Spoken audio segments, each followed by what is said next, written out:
नमस्कार और यहाँ आने के लिए बहुत बहुत धन्यवाद। आप सभी को नवरात्रि की बहुत शुभकामनाएं। मित्रों, आज मैं आप सभी के समक्ष एक बहुत ही गंभीर विषय यहां पर साझा करने के लिए बैठी हूं। आप सब जानते हैं कि कल दिल्ली फाइनेंस डिपार्टमेंट की एक रिपोर्ट आई है, जिसको मीडिया के बंधुओं के माध्यम से हम सबसे अवगत कराया गया है। इस मीडिया की रिपोर्ट, इस दिल्ली फाइनेंस डिपार्टमेंट की रिपोर्ट से यह स्पष्ट हो गया है कि दिल्ली की अर्थव्यवस्था के विध्वंस के लिए पूरी तरह जिम्मेदार हैं माननीय अरविंद केजरीवाल जी, आम आदमी पार्टी की सरकार और माननीय मुख्यमंत्री आतिशी जी, जो दिल्ली की वित्त मंत्री भी हैं। अचंभे की बात है, 31 साल में पहली बार दिल्ली का जो बजट है वो डेफिसिट में है, यानी घाटे में है, और छोटे मोटे नहीं, 7,000 करोड़ रुपए का डेफिसिट है। इसका क्या अर्थ हुआ? इसका अर्थ यह हुआ, पहली बात, कि दिल्ली में जो एक्सपेंडिचर है यानी खर्चा, वो दिल्ली की इनकम या दिल्ली की आय से कहीं कहीं ज्यादा है। इसका एक और बहुत ही संगीन पहलू है कि ये डेफिसिट जानबूझ के हुआ है। आपको याद होगा, जब विधानसभा के पटल पर यह बजट पारित करा गया तो तब माननीय सीएम आतिशी जी ने, जो तब केवल वित्त मंत्री थी, उन्होंने दिल्ली के बजट के सरप्लस होने की घोषणा करी थी। बड़े बड़े दावे करे थे कि दिल्ली के पास फालतू पैसा है।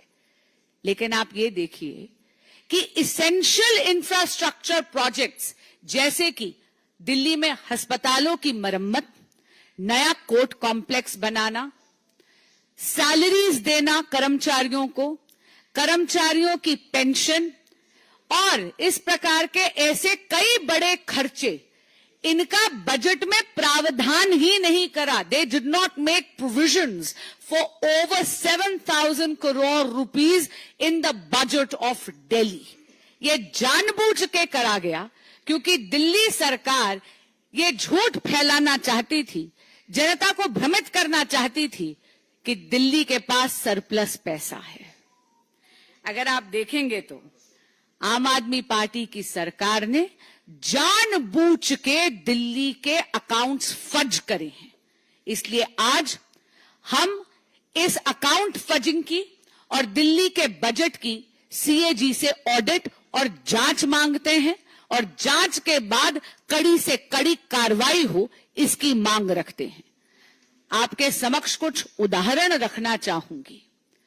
माननीय आतिशी जी, केजरीवाल जी और आम आदमी पार्टी की सरकार को पता था कि दिल्ली के पास पैसे की किल्लत है, और इसीलिए आपको याद होगा, अचानक उन्होंने एक पन्ने का ऑर्डर निकाला और 10,000 से बस मार्शल्स को बड़ी क्रूरता और निर्ममता से नौकरी से निकाल दिया।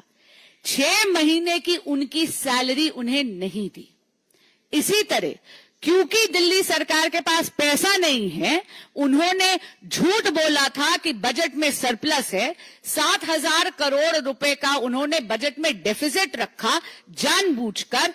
आप देखिए, शिक्षा के क्षेत्र में भी उन्होंने वोकेशनल ट्रेनिंग टीचर्स के साथ भी यही करने का प्रयास करा। बड़ी बेरहमी से एक पन्ने के ऑर्डर से उनको भी निकाल दिया नौकरी से।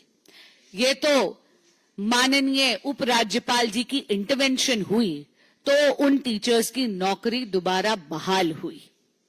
इसी के साथ आपको याद होगा, honourable supreme court of India ने जब आरआरटीएस के प्रोजेक्ट का केस चल रहा था तो अल्टीमेटम दिया उन्होंने केजरीवाल सरकार को कि आप इसेंशियल सर्विसेज या जो इसेंशियल इंफ्रास्ट्रक्चर्स हैं उसके लिए आम आदमी पार्टी की सरकार पैसा नहीं दे रही, और देगी भी कहां, क्योंकि आम आदमी पार्टी की सरकार ने दिल्ली के बजट में प्रावधान ही नहीं रखा, जैसा इस रिपोर्ट से स्पष्ट हो रहा है।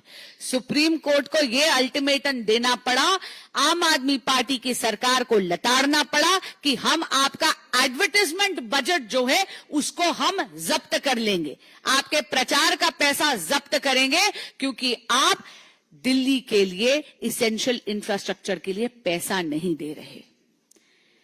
अब हाल ही में जब मॉनसून आया था तो आप सबको याद है दिल्ली की क्या बदहाली हुई थी। जरा सी बारिश में पूरी की पूरी दिल्ली डूब गई थी।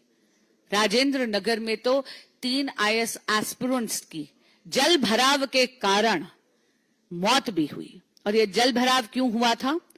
क्योंकि नालों की डिसिल्टिंग नहीं करी गई थी। स्थानीय लोग बार बार आम आदमी पार्टी के विधायक से गुहार लगाते रहे कि डिसिल्टिंग करवा दीजिए, नाले की सफाई करवा दीजिए, लेकिन आम आदमी पार्टी के विधायकों के कानों पर जूं तक नहीं रेंगी।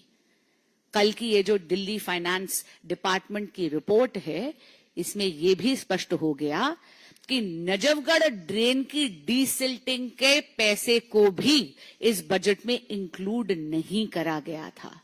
अरे जब आपके संज्ञान में यही नहीं होगा कि आपको नालों की सफाई करवानी बहुत ज्यादा अनिवार्य है, आप उसके लिए बजट में प्रावधान ही नहीं करेंगे, तो स्वाभाविक सी बात है कि आप अपनी जिम्मेदारी भी नहीं निभाएंगे। ये दिल्ली जो डूब रही है, नालों की जो सफाई नहीं हो रही, ये इसलिए हो रही है क्योंकि आम आदमी पार्टी की सरकार सत्ता में इतनी मोह में मदमस्त है कि वो इनकी डिसिल्टिंग के प्रावधान भी नहीं कर रही बजट में। आम आदमी पार्टी की सरकार केवल प्रचार प्रसार और भ्रष्टाचार में लिप्त है। ये ऐसी बेपरवाह सरकार है जिसके लापरवाह मुखिया केवल सत्ता की फिक्र करते हैं, लेकिन दिल्ली वासियों की फिक्र नहीं करते। और इसीलिए 31 साल में पहली बार एक नई उपलब्धि केजरीवाल सरकार ने अपने खिलाफ दर्ज जरूर करवाई है कि पहली बार दिल्ली का बजट 7,000 करोड़ रुपए के डेफिसिट में है। धन्यवाद। जी,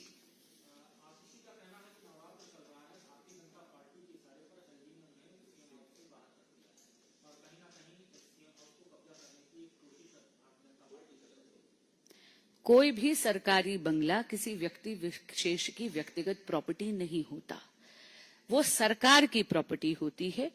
उसको विकेट करने के लिए, उसके आवंटन के लिए, उसको ऑक्यूपाई करने के लिए एक पूरा प्रोसीजर होता है। प्रोसीजर अगर फॉलो नहीं करा जाता है तो स्वाभाविक सी बात है कि वहां पर कार्रवाई की आवश्यकता होती है। फिर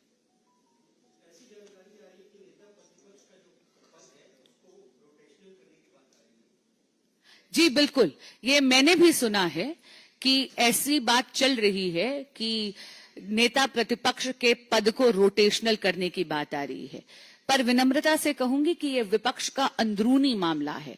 हाँ, इतना जरूर है कि विपक्ष के दलों में ऐसे कई नेता हैं जो नेता प्रतिपक्ष का कार्यभार संभालने के लिए काफी सक्षम है, लेकिन अगर इंडी अलायंस को ये लगता है कि माननीय राहुल गांधी जी पूरी कर्तव्य निष्ठा से अपना ये पदभार नहीं संभाल पा रहे हैं, तो ये निर्णय उन्हें लेना है। लेकिन नेता प्रतिपक्ष के या लीडर ऑफ ऑपोजिशन की पोजीशन को रोटेशनल करने की ये जो बात चल रही है, ये मैंने भी सुनी है, पर ये उनका अंदरूनी मामला है।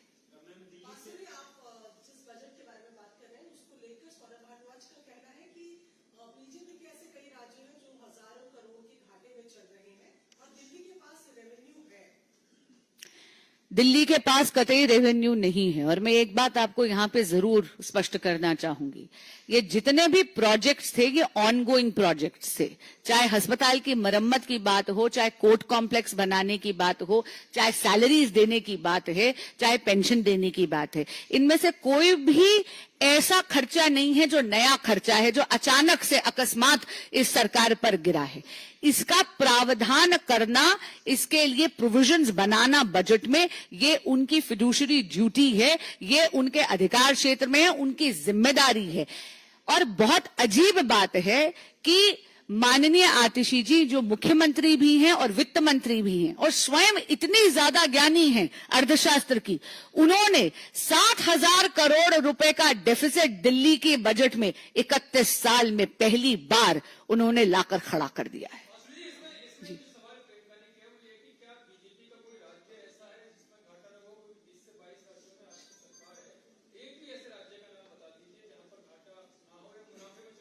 ऐसा कोई भी भाजपा रूल्ड स्टेट नहीं है जहां पर इसेंशियल सर्विसेज पर असर पड़ रहा है।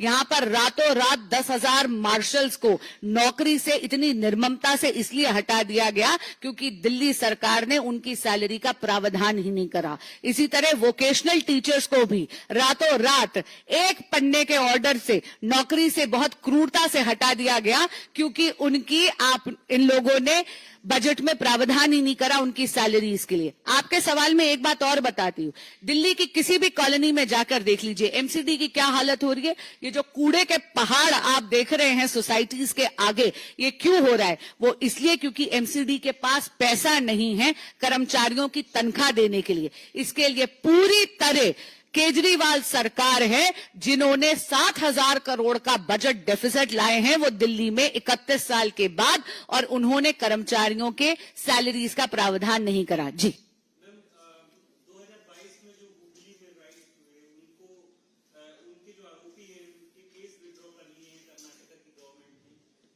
इस पर बीजेपी की क्या प्रतिक्रिया है? इसको मैं हिस्ट्री के दोनों I'm absolutely flabbergasted. This is nothing but politics of appeasement. This was a very, very serious allegation. There were attacks on a police station. Over 158 people were involved in this case of serious rioting. There were injuries which was caused to police personnel. But it seems that for selfish interests of politics, that is why in case of, like I said, the Karnataka government is only practicing politics of appeasement. I'm really, really shocked to see that the Deputy Chief Minister, Shri Shiv Kumar, actually wrote to the Karnataka Police Department asking for withdrawal of these cases, and this is in contravention to the report submitted both by the Police Department as well as the Law Department. ये कुछ नहीं है, ये तुष्टीकरण की राजनीति है और ये बहुत ज्यादा शॉकिंग है क्योंकि इसमें 158 से ज्यादा लोग अभियुक्त हैं इन केसेस में। ये बहुत संगीन आरोप हैं जहां पर पुलिस के थाने पर अटैक हुए थे। न जाने कितने पुलिस पर्सनल्स को इसमें चोट भी लगी थी, उनको इंजरीज भी आई थी। यहां तक कि बोथ लॉ डिपार्टमेंट की और पुलिस डिपार्टमेंट की रिपोर्ट के विरुद्ध जाकर यहां पर आप देखेंगे कि कर्नाटक की सरकार तुष्टीकरण की राजनीति कर रही है। माननीय डेप्यूटी सीएम जो कर्नाटक के हैं शिव कुमार जी, उन्होंने पुलिस डिपार्टमेंट को लिखा है कि ये केसेस विड्रॉ करने चाहिए। अगर देश के रक्षकों की ही ये सरकार रक्षा नहीं कर सकती तो ये लोकतंत्र की रक्षा क्या कर सकती है? धन्यवाद।